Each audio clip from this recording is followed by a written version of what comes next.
In his persecution of Falun Gong, Jiang Zemin completely violated Chinese laws, and violated international conventions as well. In October 2002, when Jiang was visiting Chicago, Falun Gong practitioners successfully delivered a summons to him, and started a lawsuit against him. Besides, a group of regular folks launched a network, to try Jiang in a philosophical sense. People rallied in public places to perform mock trials of Jiang. On September 30, 2003, the Global Coalition to Bring Jiang to Justice held a press conference to announce its establishment.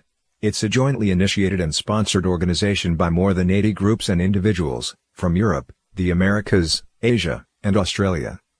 Besides Jiang, his followers were also sued in other countries, among them were Luo Gan, Zhou Yongkang, Liu Jing, Li Lanqing, Zheng Qinghong, Bo Xilai and others. Some had been sued more than 10 times.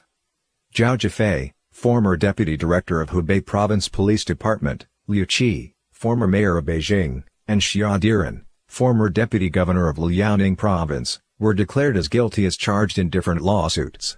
They were charged with torture, genocide, anti-humanity and other violations of human rights. Pan Xin-chun, former deputy consul general in Toronto, was charged due to publishing a letter in a local English newspaper attacking Joel Chipka, a businessman and Falun Gong volunteer spokesman. Pan was found guilty of libel by the Ontario Superior Court. He had fled Canada, and is hiding in China. Su Rong, former party secretary of Gansu Province, was charged with murder, torture, and humiliation of Falun Gong practitioners during his visit to Zambia. Then he was charged with contempt of court because he failed to appear in court as ordered. Faced with an arrest warrant, Su Rong was running across the border and hiding in Zimbabwe for almost 10 days. He then escaped to South Africa and flew back to China. Afterward, he said he would not easily be persuaded to travel overseas again.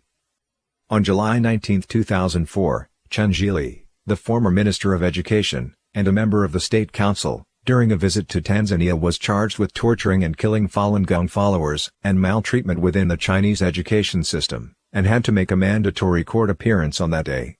In March 2003, Fa Wang Hui, a persecution monitoring organization, submitted to the United Nations documents related to the Chinese government's persecution of Falun Gong, which totaled more than 4,000 pages.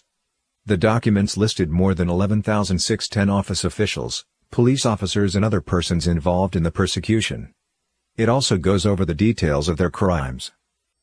In January of 2003, an international human rights organization called the World's Organization to Investigate the Persecution of Falun Gong was established in the United States. The organization devoted itself to investigate all individuals and organizations possibly involved in persecuting Falun Gong, and collect evidence about the persecution. It also coordinates closely with each local government and related international agencies. It hopes to carry out comprehensive and historical trials of the criminals responsible for the persecution.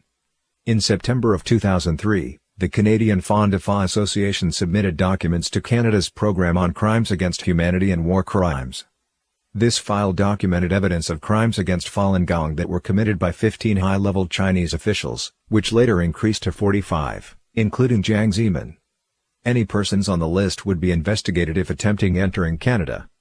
On March 9, 2004, a human rights supporters organization, called Friends of Falun Gong, and the World Organization to Investigate the Persecution of Falun Gong, submitted to the U.S. government a list of names of 102 party chiefs responsible for persecuting Falun Gong, including Jiang Zemin, Luo Gan, Liu Jing, Zhou Yongkang, Li Lanqing, Wang Maolin and so on, and requested the American government to forbid them from entering America.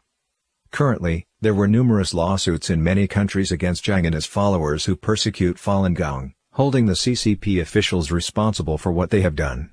The international community had claimed that lawsuits of this magnitude have not been seen since the Nuremberg trials of Nazi criminals. Some CCP officials began thinking about ways out for themselves. They have privately collected and compiled documents to prove that they were forced to carry out the orders by the 610 office. Some higher-level 610 offices had ordered to urgently take back all documents and materials related to the persecution of Falun Gong, since the illegal suppression started in 1999. Jiang's friends and allies have begun abandoning his campaign against Falun Gong, and the campaign is heading down to a dead end. Jiang is faced with inescapable nets above and snares below, which verifies an old Chinese saying, "Those who are unjust are doomed for destruction.